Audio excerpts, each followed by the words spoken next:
So the question is, a particle of mass 10 power minus 2 kg is moving along the positive x-axis under the influence of a force Fx is equal to minus k divided by 2x square, where k is equal to 10 power minus 2 Newton meter square. At time t is equal to 0, it is at x is equal to 1 meter and its velocity v is equal to 0. Find its velocity when it reaches x is equal to 0.5 metre. तो ये इसका पहला सवाल है.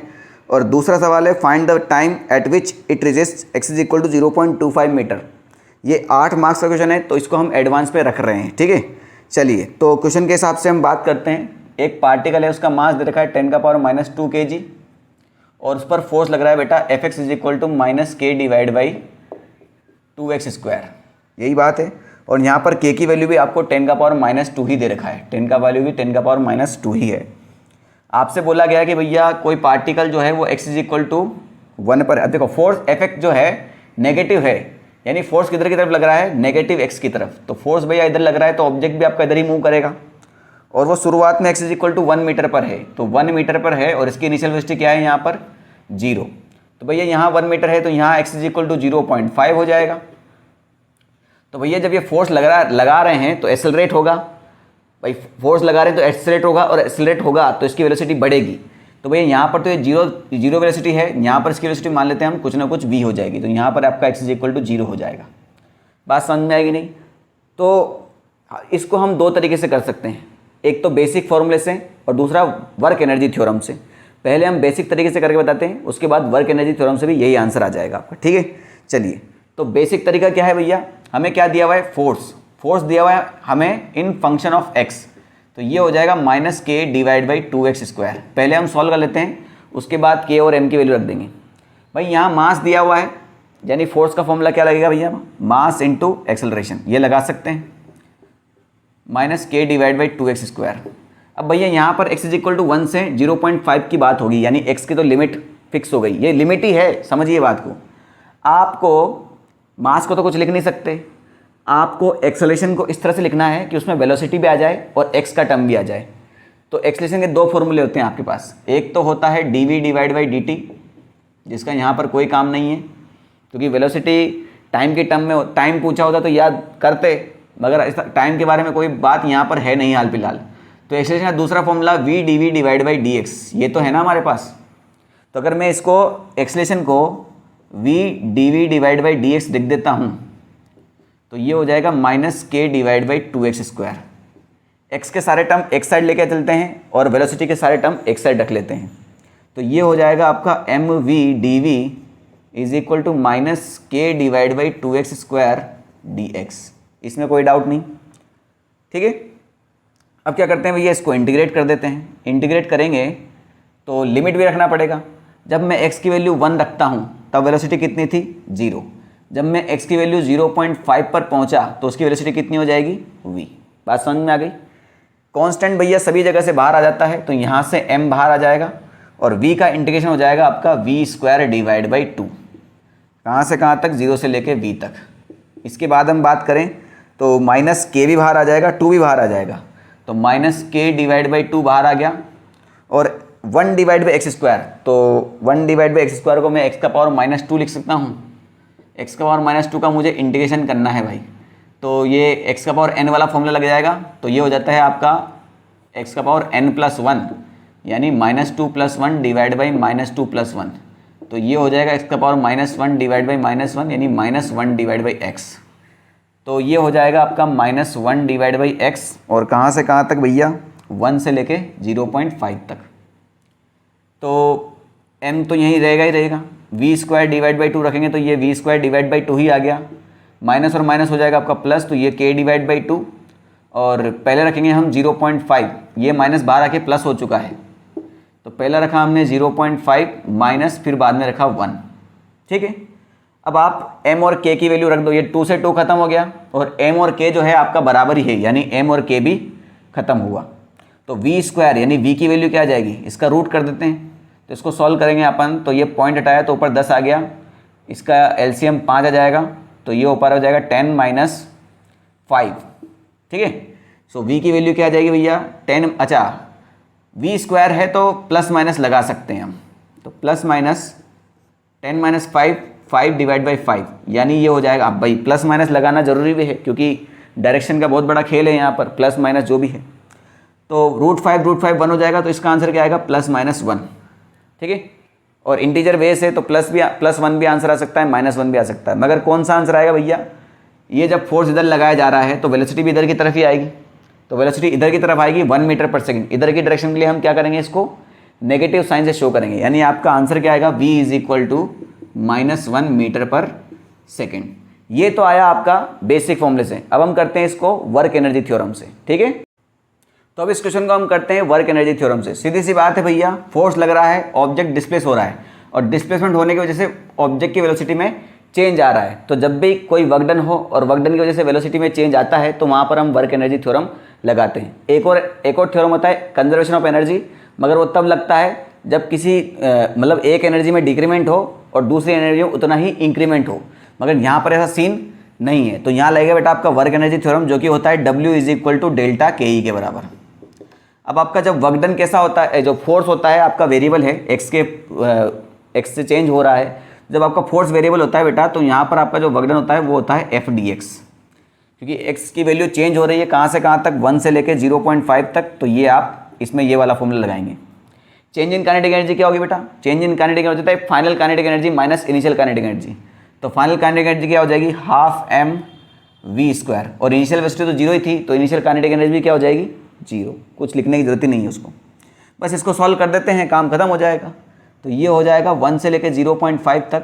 Force की value वापस हम वही रख देते हैं, -k/2x² dx, और ये हो जाएगा आपका 12mv², ठीक है।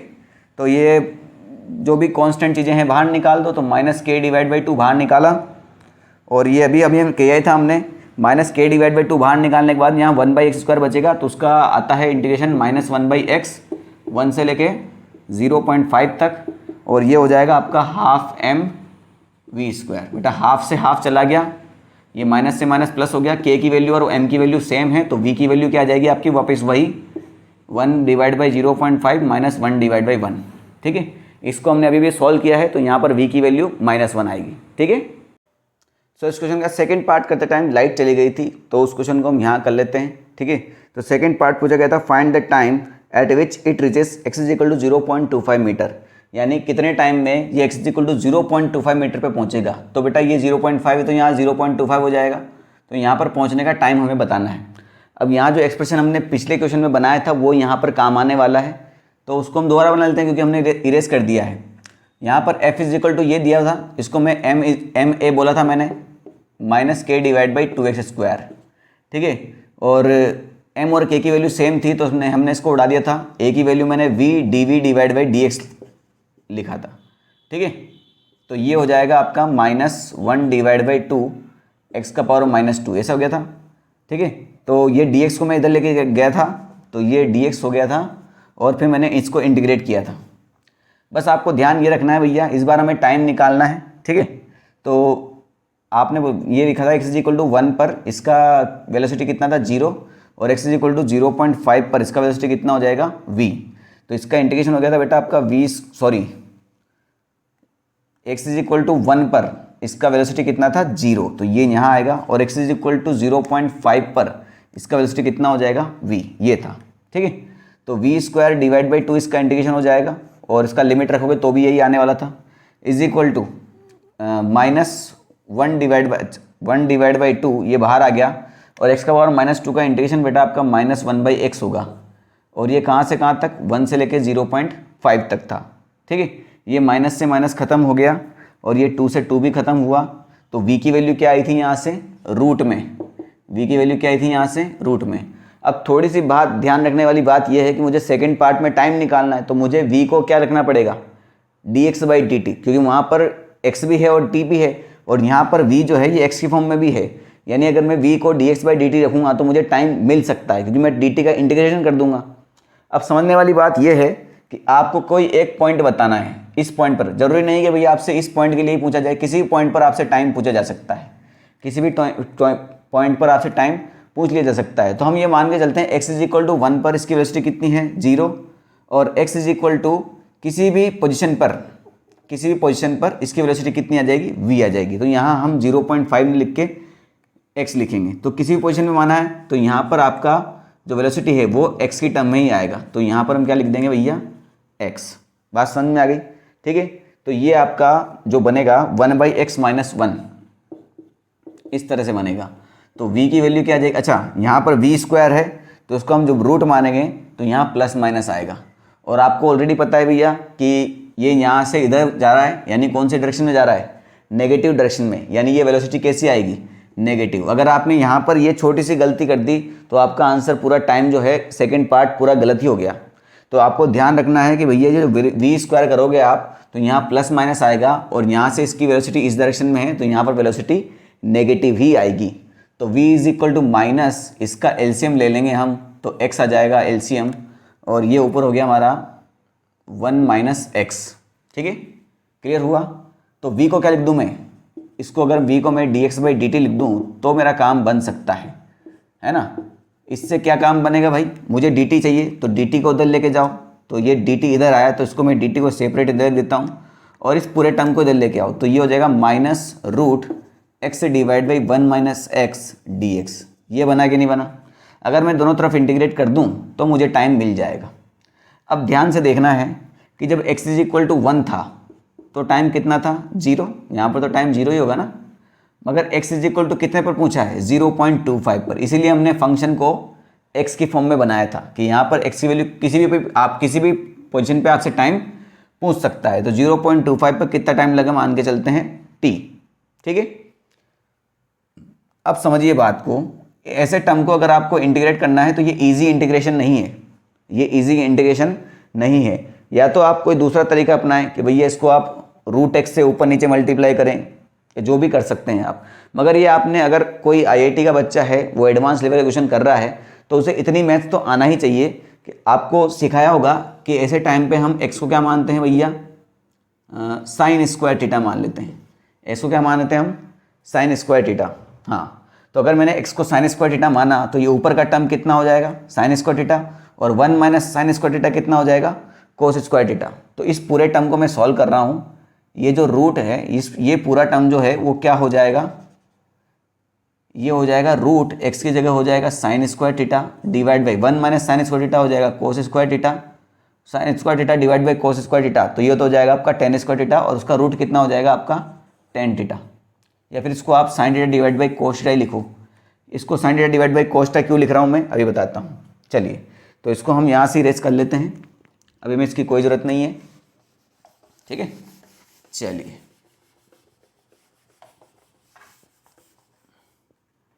तो x की वैल्यू हो गई sin², यानी dt तो भैया t हो जाएगा। चलिए आगे बढ़ते हैं, ये माइनस बाहर आ जाएगा, ठीक है। अभी इंटीग्रेशन हुआ नहीं है तो ये पूरा टर्म हो जाएगा tan थीटा। अब tan थीटा है तो भैया इसका जो इंटीग्रेशन होगा वो भी डी थीटा की टर्म में ही होगा। तो यहाँ पर dx को भी मुझे क्या करना पड़ेगा, डी थीटा में कन्वर्ट करना पड़ेगा। तो मैंने x तो मान ही लिया ना, इसका एक बार डिफ्रेंशिएट कर दो थीटा के टाइम पे, डी थीटा के साथ करूँगा तो sin² का हो जाएगा बेटा आपका, ये हो जाएगा 2 sin थीटा cos थीटा। तो इस डी थीटा को उधर लेके चले गए तो dx की वैल्यू हो गई आपकी 2 sin theta cos theta D theta. तो ये हो गया आपका 2 sin theta cos theta D theta. तो बेटा tan थीटा को हम sin theta divide by cos theta लिख सकते हैं। cos थीटा से cos थीटा खत्म हो गया तो ये हो जाएगा आपका 2 sin² थीटा। अब लिमिट भी चेंज होती है इस केस में। यहाँ पर x की वैल्यू कितना है 1, तो उस टाइम पे थीटा की वैल्यू कितनी होगी, वापस इसी से निकालेंगे। x की वैल्यू हमने 1 रखी तो ये हो जाएगा sin² थीटा। तो sin थीटा कितना हुआ 1, तो sin थीटा 1 कब होता है, थीटा = 90 पर। तो यहाँ लिमिट आ जाएगी आपकी π/2। और रही बात कितनी 0.25, तो 0.25 कितना होता है बेटा आपका 1/4। तो sin थीटा कितना हो जाएगा 1/2। तो sin थीटा की वैल्यू 1/2 कब होती है 30 डिग्री पर। 30 डिग्री मतलब π/6। ये आपका कंप्लीट हो गया। अब समझिए बात को, t = ये हुआ आपका 2 sin² थीटा डी थीटा π/2 से लेके π/6 तक। अब 2 sin² थीटा का इंटीग्रेशन होता है क्या, नहीं होता। तो इसका नहीं होता इंटीग्रेशन, तो भैया क्या करते हैं, इसको हम cos थीटा के फॉर्म में लिखते हैं। तो इसका हो जाएगा आपका 1 - cos 2 थीटा, ठीक है। ये π/2 से लेके π/6 तक लिख देंगे। इसका इंटीग्रेशन करते हैं भैया, -1 का इंटीग्रेशन किया तो आपका हो जाएगा थीटा, माइनस cos 2 थीटा का इंटीग्रेशन हो जाएगा आपका sin 2 थीटा डिवाइड बाई 2, और लगा देंगे हम कहाँ से कहाँ तक, π/2 से लेके π/6 तक। ठीक है, चलिए अब बस हमें क्या करना है, लिमिट ही रखना है। आप चाहो तो इस माइनस को अंदर लेके जा सकते हो, तो sin 2 थीटा डिवाइड बाई 2 आगे आ जाएगा, थीटा पीछे चला जाएगा। चलिए ठीक है, तो बस वैल्यू रखते हैं और काम खत्म करते हैं। हमारा आंसर आ चुका है, बस इसके आगे आप चाहें तो आप खुद भी कर सकते हैं। तो t is equal to minus रख ही देते हैं बाहर, थीटा की वैल्यू रखते हैं पहले π/6, तो ये हो गया π/6 माइनस साइन 2 इंटू π/6, पहले तो 1/2 लिख लेते हैं, ये लिख लेते हैं साइन π/6 का इंटू 2 यानी साइन π/3, साइन π/3 कितना होता है, साइन 60, साइन 60 कितना होता है, √3/2, साइन 60 कितना होता है, √3/2। ये तो हुआ ये वाला पहला वाला। अब लगेगा माइनस, अब लगेगी लोअर लिमिट, तो पहले लोअर लिमिट में ये आ जाएगा आपका π/2 माइनस साइन 2 इंटू π/2, तो साइन 2 इंटू π/2 के साइन पाई, साइन पाई तो होता है बेटा 0, तो उस वाले दूसरे टर्म को आपको लिखने की कोई आवश्यकता नहीं है। अब ये माइनस π/6 और माइनस π/2, तो भैया इन दोनों का एलसीएम कितना आ जाएगा 6, और ऊपर कितना आ गया बेटा अपना पाई माइनस ये कितना हो जाएगा, π/6 माइनस π/2 कर रहे हैं, 6 हुआ एलसीएम तो 3 माइनस 3 पाई, और माइनस कितना हो गया √3/4, यही हुआ। तो ये कितना आ गया -2 पाई, इसको लिख देते हैं हम -2 पाई या फिर -π/3, है ना। माइनस को अंदर लेके जाएंगे तो ये π/3 पॉजिटिव हो जाएगा और ये नेगेटिव पॉजिटिव हो जाएंगे दोनों के दोनों, तो ये हो जाएगा आपका π/3 प्लस √3/4 सेकेंड। ठीक है, थोड़ी तबीयत ठीक नहीं है इसलिए ज़बान में थोड़ी चिपक रही है। आई होप आपको ये क्वेश्चन आराम से समझ में आ गया होगा। ठीक है।